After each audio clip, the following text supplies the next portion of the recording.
Door de unieke krijtbodems is er in het Heuvelland een uitgebreid ondergronds landschap. Het zijn mergelgroeves waarvan Zuid-Limburg er ruim 200 heeft.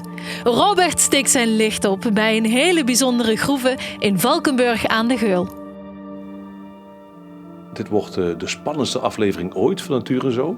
In welke grot staan we, Carlo?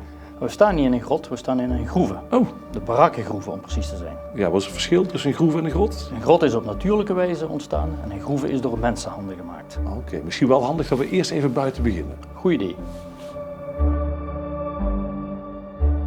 Dit is inderdaad een veel betere plek om een beetje een beeld te krijgen van deze groeve. Carlo, hoe bijzonder is deze groeve? Nou, deze groeve is wel heel erg bijzonder omdat het een van de weinigen is die uit 3 etages bestaat maar liefst. En over hoeveel groeves hebben we het hier eigenlijk in Zuid-Limburg? Naar schatting zijn er ongeveer een 450 groeves. Ja. En het Limburgs landschap beheert er ongeveer een 60 tot 70 van. Oké, en ik zie in feite, mag je hier niet aan binnen, maar wij mogen wel een kijkje nemen, hè? Ja, normaal gesproken is een groeve altijd afgesloten inderdaad, maar voor deze speciale gelegenheid maken we die open.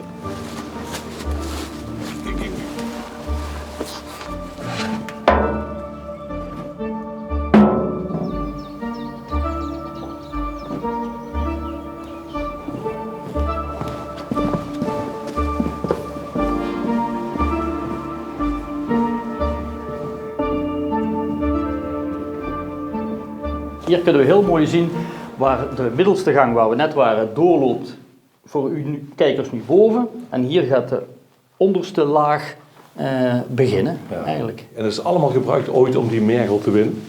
Allemaal gebruikt om blokken mergel uit de groeven te halen om huizen mee te bouwen, kerken, kastelen, etc. Ja. Die mergel is dus heel bijzonder. Hoe is die ooit ontstaan? Die mergel is ontstaan in de periode wat we de krijtperiode noemen, van 65 tot 150 miljoen jaar geleden. Heel lang geleden. Heel lang geleden. En toen was heel Zuid-Limburg, maar ook grote delen van Nederland, was zee. Ja. En in die zee leefden er natuurlijk tal van schelpdieren, schaaldieren, plankton, etc. En die schalen die bestonden voor een belangrijk deel uit kalk, uit calcium. En dat zakte naar de bodem. En in de loop der miljoenen jaren werd die laag in laagjes allemaal opgebouwd tot een heel dik pakket van mergel.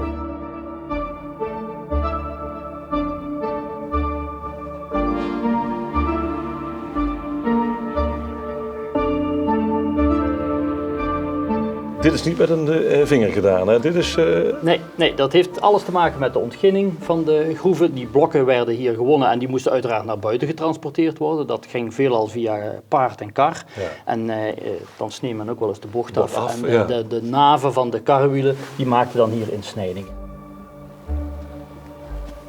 Het lijkt wel alsof we in een piramide lopen, toch? Ja, zo had ik er nog niet tegenaan gekeken. Ja. Ben je nooit bang de weg kwijt te raken? Nee, we hebben ook altijd wel een kaartje op zak.